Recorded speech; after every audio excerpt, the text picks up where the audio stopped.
El Museo de Cádiz, como os he dicho, en la medida en que vayamos teniendo un poquito más de dinerito y la cosa se vaya mejorando, podremos ir renovando la iluminación, el color de las paredes y de todo. ¿Pero por qué? Porque la pintura, porque el arte en sí depende de un formato y depende de algo que tú pones sobre el formato. Quedaros con esto, porque esto es esencial. O sea, si tú estás contemplando estas piezas escultóricas, ¿vale? Tú no estás contemplando las piezas, tú estás contemplando la pared y la relación que hay entre la pieza y la pared. Esto es muy importante. Entonces, claro, en la medida en que tú eliminas del ojo, la observación del blanco, tú estás apreciando más la pieza. Esa relación entre el fondo y la figura es algo que se tiene que tener en cuenta a la hora de exponer cualquier pieza. Esto lo podéis ver en el teatro, en el cine, en el escaparatismo, en todo, en el diseño gráfico. Es muy importante esa relación entre el fondo y la figura. En esta foto que acabo de seleccionar ahora mismo, el fondo blanco destroza el concepto de la foto, que es ver en perfil estos bustos, estas cabezas. ¿Lo veis? Por eso, la contemplación de un artista, la contemplación de una persona que está cerca de la plástica, cerca de la pintura, es distinta de la persona que va al museo a contemplar la historia del arte.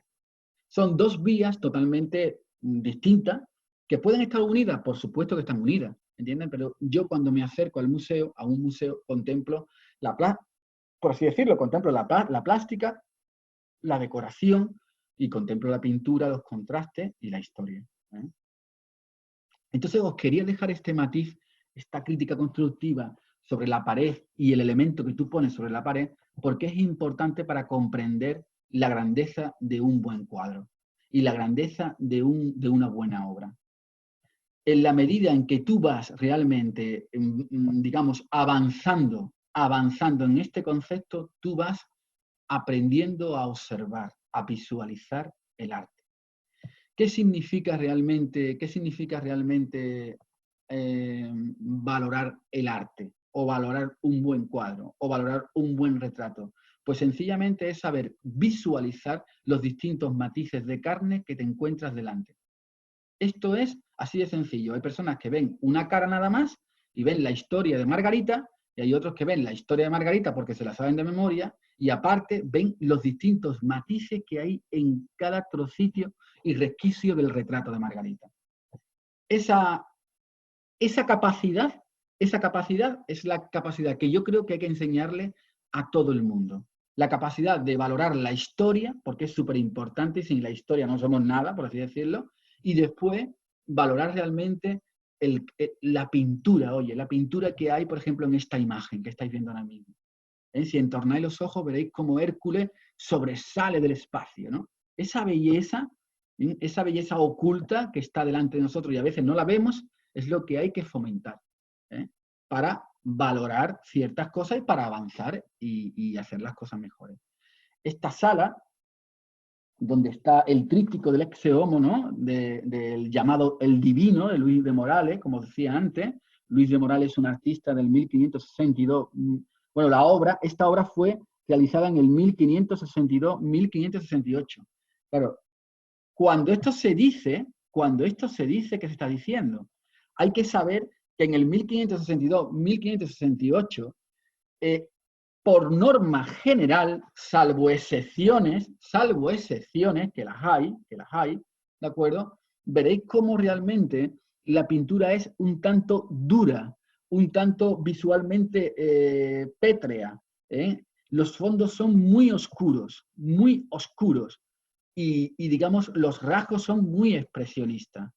Esto es tremendamente importante comprenderlo. También es bastante importante comprender que de alguna que otra manera, digamos que la pintura al óleo hace como cuestión de unos 100 años, ¿vale? De unos 100 años surge, Es lo que yo suelo llamar que el arte se hace transportable. ¿Por qué? Porque hasta hace poco, digamos, en el 1400, cuando surge, por así decirlo, la utilización del óleo, del aceite de linaza con la mezcla del pigmento, es cuando los artistas pueden dejar de pintar en las paredes y pueden dejar de hacer sus trabajos en los techos y pueden pintar sobre un tablero. Al poder pintar sobre un tablero, los grandes maestros los más dotados y maestras, las más dotadas y dotados, pueden perfectamente ejecutar una obra con bastante pulcritud y con bastante diseño y con bastante dibujo. Esto os parecerá una tontería, pero esto es muy importante porque esto te lleva a que ellos pueden perfectamente pasarse noches enteras, días enteras, retocando la obra una capa tras otra, dejando secar. Claro, de esa manera podemos disfrutar del matrimonio de Arnold Finney del 1434 y podemos disfrutar de grandes tablas, como la obra del descendimiento que está en el Museo del Prado, de Weyden, o podemos disfrutar de este Exeomo, ¿no? Mucho más posterior, del 1562. Pero que ustedes sepáis que no siempre se pintó al óleo. No siempre los pintores y los grupos de pintores podían perfectamente ejecutar un encargo en una tabla, ¿no? Ni en un lienzo. Esto es moderno para ellos. Esto es lo que, por así decirlo, se denomina la edad moderna de la historia del arte, que es entre muchas cosas, cuando resurge, cuando existe la posibilidad de que los maestros puedan recibir un dinero, como está aquí el donante, al divino le dio un dinero para hacer este trabajo. Y ellos lo pueden hacer sobre lienzo o lo pueden hacer sobre tabla. Esto le da la posibilidad al arte y al artista, por así decirlo, le da una dimensión nueva. Este tríptico, como bien sabéis, está abierto. Si lo cerramos, pues no se ve, ¿vale? Esto se hacía para tenerlo abierto. Fijaros, la composición es totalmente piramidal, es un triángulo, como debe de ser, donde Cristo contempla a María. Juan está aquí, intentando salirse con un maravilloso como escorzo, ¿no?, hacia afuera, y el donante está detrás. Esta obra es maravillosa. Yo muchas veces cuando he estado en el Museo de Cádiz explicando estas obras, pues me he emocionado muchísimo. ¿Pero por qué? Porque son muy importantes a nivel técnico. Yo entiendo que la gente puede pensar, bueno, pero David, este Exeomo de Ribera es atribuido a Ribera. Igual Ribera no lo hizo. Bueno, yo suelo decir una cosa, es que no es tan importante eso, que es importante, que sea de Ribera o no, es importante, ¿vale? Sino es la técnica, es la técnica. Y en eso tenemos que ser muy conscientes de una cosa. Los cuadros no valen solamente por el nombre y por quien los hizo, valen por cómo están hechos. Entonces, la obra, evidentemente, para los museos y para la sociedad nuestra, hoy día tiene una trascendencia increíble que sea de Murillo, que sea de Zurbarán, que sea del divino. Sí, yo lo entiendo. Pero después está que la obra tenga una calidad técnica, porque hay obras que la han podido hacer los discípulos y no el maestro. De ahí que la cabecita del propio San Francisco, ¿vale? Dicen que la cabeza es de Murillo y lo demás de los discípulos. ¿Por qué? Porque en la cabeza técnicamente hay una supervaloración tonal, hay unos matices increíbles que solamente el maestro sacaba. Entonces, en los museos tenemos que valorar también todas estas cosas, no solamente el nombre y, por así decirlo, la carta, como estáis viendo aquí. En esta sala es maravillosa. Esta sala es maravillosa. Y aquí podemos encontrarnos las obras más importantes de los Zurbaranes que tenemos delante, el Cristo crucificado, el Exeomo, el descendimiento de Nicodemo, María Magdalena. Bueno, es una maravilla. No obstante, como os digo, fijaros bien cómo están hechos los cuadros.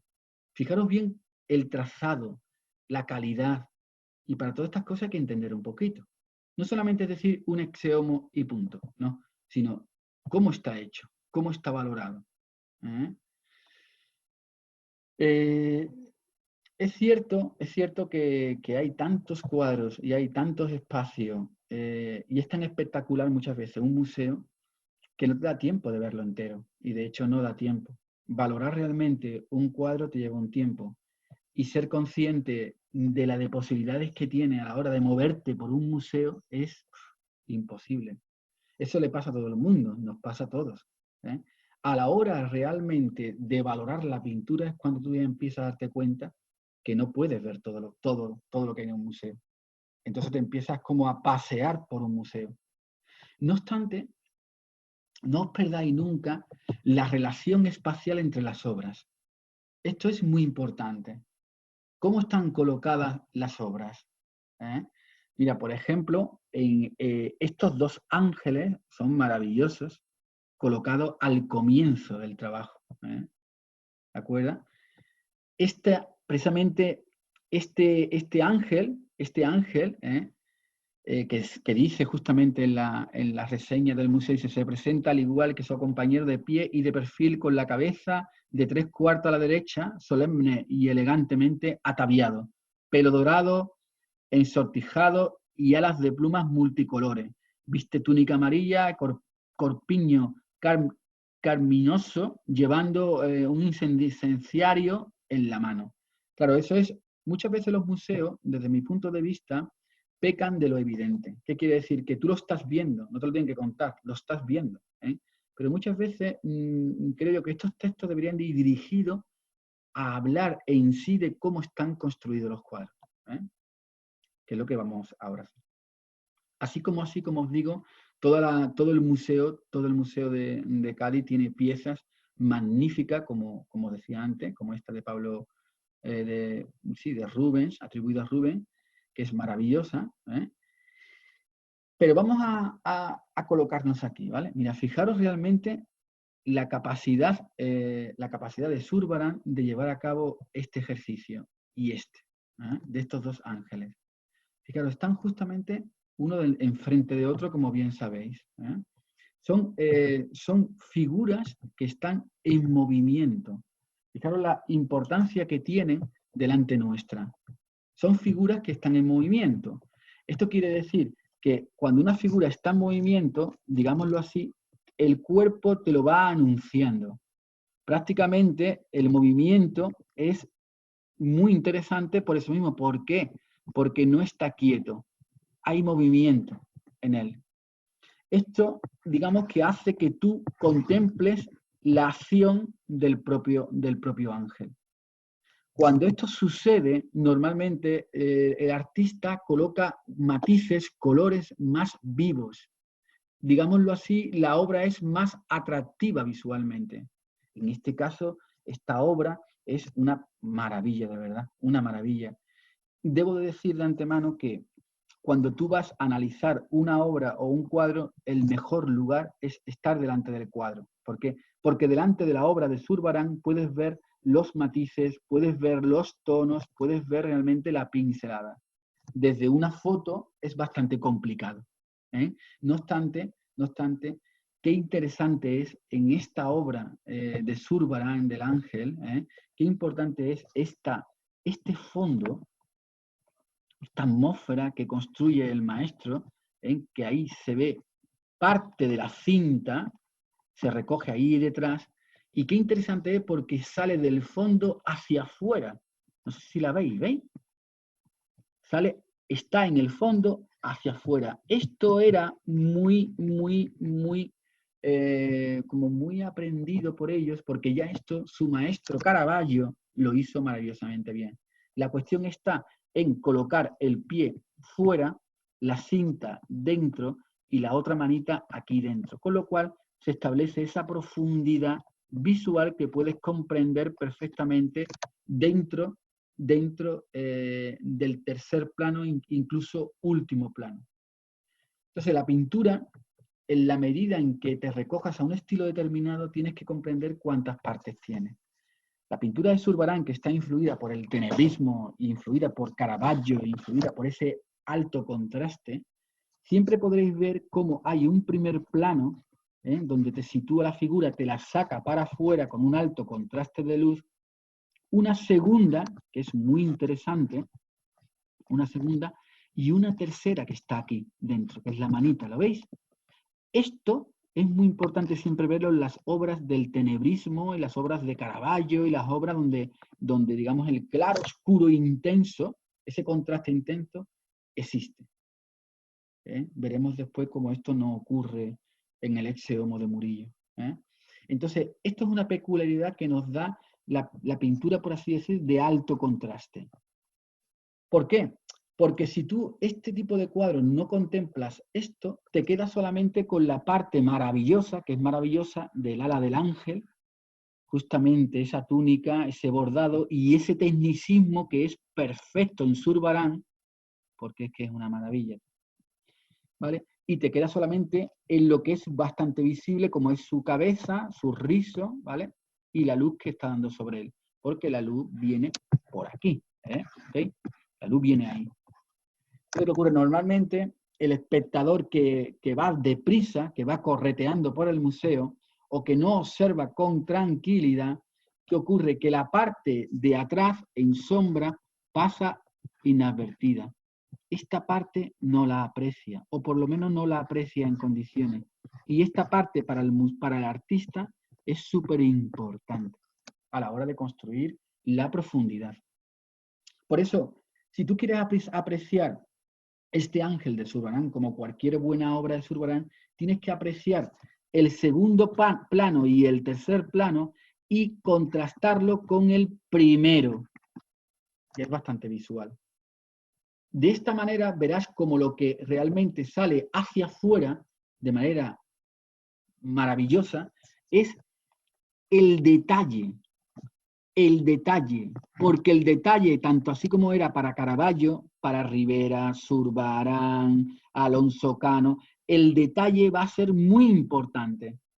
Por eso, una de las cosas que tenemos que apreciar en estos ángeles que están en el Museo de Cádiz es el detalle con el que ha construido la zona de mayor luz. Cuando te metas dentro, en el segundo plano, como te acabo de decir, y en el tercer plano, lo que tienes que apreciar es la atmósfera que ha captado el maestro para evidenciar que el cuadro no termina aquí, sino que va hacia adentro.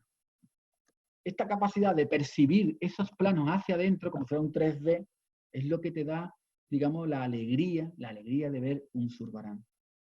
Fijaros, otra cosa importante que yo suelo explicar mucho y me parece bastante interesante es que son los contrastes de los colores, claro que sí, pero lo voy a dejar para un poco más adelante el contraste. Lo que voy a contar ahora es que la mirada de este ángel va dirigida de una manera que no te hace mirarlo.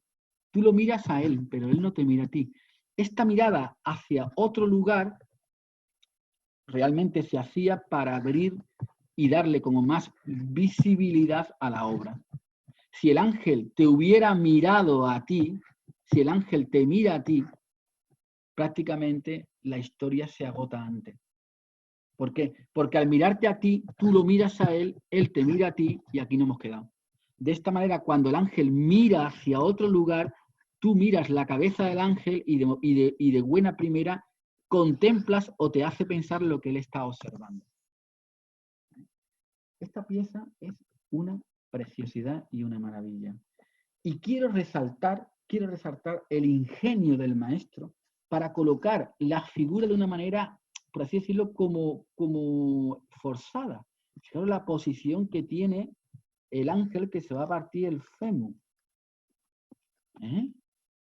Fíjate, tú colocas las piernas así y te da algo. Esto no tenéis que pasar por alto, porque este era el artilugio que tenía el maestro para llamar la atención. Esto es muy importante. No pensé que todos los días se pone uno así.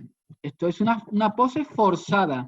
Y esto es lo que también tenéis que apreciar en la pintura, por así decirlo, tenebrista, del claroscuro y de altos contrastes. Que las poses son bastante potentes a nivel de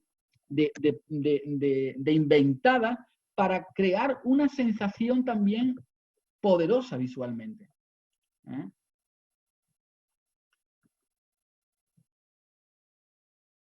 Es una maravilla a nivel de color, esta obra. Este ángel también, pintado, como sabéis, en el 1637 y 1639, son tablas que miden 122 por 68, todas, con lo cual es un formato muy curioso, muy curioso. Son obras que realmente no están llenas de calidad de detalle, como acabo de explicar. Y en esta os voy a explicar la trascendencia, la importancia que tenía para Zurbarán el color. Mira, después lo veremos con más tranquilidad, pero este rojo y este verde son complementarios. Y esto está colocado aquí en la parte de abajo para acentuar ese pie que está ahí como amueblando el cuadro. Fijaros qué importante es visualmente ese pie. La propia carita del propio ángel está súper trabajada con unos risitos, ¿sabes? Preciosos, y la carita tiene ese cinabrio vermellón que utilizaban ellos de vez en cuando para el rostro. Esa carita es súper clara, con lo cual te llama la atención por encima del cuadro. ¿Esto qué quiere decir? Bueno, pues esto quiere decir una cosa muy importante, que también en este tipo de pintura, Zurbarán lo hacía mucho, cuando tú contemplas la obra, la parte de la cabeza resalta por el tratamiento que le ha dado tan sutil, resalta perfectamente, resalta del conjunto. Digámoslo así, que el conjunto es más intenso que la carita, con lo cual por contraste sale para afuera. Esto es importante porque aquí hay más blanco, estas zonas son más poderosas que el mismo rostro. Por contraste tonal, te diriges claramente a mirarle la carita y el rosado de su cachete. Por eso es tan buena esta obra también. Y los contrastes complementarios, como acabo de decir, son maravillosos. Y el movimiento que hay en la pieza. Esa pieza se está moviendo. Fijaros que justamente el movimiento de estas cadenitas, mira, ¿veis? Ese movimiento lo captó Zurbarán y ¿veis que se está moviendo? Se está moviendo. Eso se capta también cuando tú estás viendo la obra. Como os comentaba antes, también una pose un tanto complicada al ver el tratamiento de esta pieza. ¿Ven? Son difíciles también. Son poses, son poco normales. Fíjate cómo ha colocado el brazo, cómo está colocada la mano. No es tan normal. Esto después, cuando nos metemos en la pintura de Velázquez, en la pintura de Murillo y demás, esas poses se normalizan. Fijaros qué bonito y qué interesante es la caída de este ala y qué bonita esa. ¿Veis la composición? La circunferencia que ha creado. Una preciosidad. ¿Veis la composición que intuyó el maestro? Mira, ¿veis? Está medido. Qué curioso, ¿eh? Está medido. Seguramente que Zurbarán tenía un estudio de este encaje, de este diseño. Y que colinde justamente con el casi es muy importante, porque la sensación es que va a dar, que va a chocar, cuando no, cuando vuelve hacia atrás. Está en movimiento. Como os digo, contemplar un cuadro de esta manera, pues es que no hay tiempo. Por eso yo me llevo tanto tiempo explicando los cuadros en los museos y hay tanto que explicar. Hay tanto que explicar. En cada maestro puedes explicar una serie de cosas. Hay obras descomunales. La Inmaculada de la Concepción de Ricci, el Exeomo. Bueno, es que hay obras que son espectaculares, sin ir más lejos, ¿no? Hay algunas más interesantes que otras. Las obras pueden ser interesantes por su historia y pueden ser interesantes por así decirlo, por su tratamiento plástico. Hay obras que no son muy interesantes a nivel de historia, pero como están ejecutadas, son maravillosas. Y hay obras que porque la sociedad y el sistema ha colocado en un sitio privilegiado, son más conocidas que otras. La Gioconda, sin ir más lejos, es muy conocida cuando otros retratos de otras mujeres que pintó el mismo Leonardo son, pues yo qué sé, pues igual de buena o más. Sin embargo, la Gioconda pues, ha sido robada, bueno, pues toda la historia de la Gioconda, el cuadro es mucho más conocido. Esto pasa con el Grito de Munch y pasa con muchos cuadros, ¿no? Sin ir más lejos con las Meninas de Velázquez, ¿no? Todos los grandes expertos de pintura saben que, y lo comentan, ¿no? El mejor cuadro de Velázquez puede ser las hilanderas, ¿no? No las Meninas. No las Meninas, fíjate tú. Sin embargo, las Meninas... Bueno, pues esto pasa en el Museo de Cádiz. Pasa en el Museo de Cádiz, pasa en todos los museos. Aquí tenemos el Exeomo, que fijaros, una de las cosas que os quiero comentar es qué interesante es que cuando tú entras en esta sala, el cuadro es el más, como así decirlo, como el más pequeñito.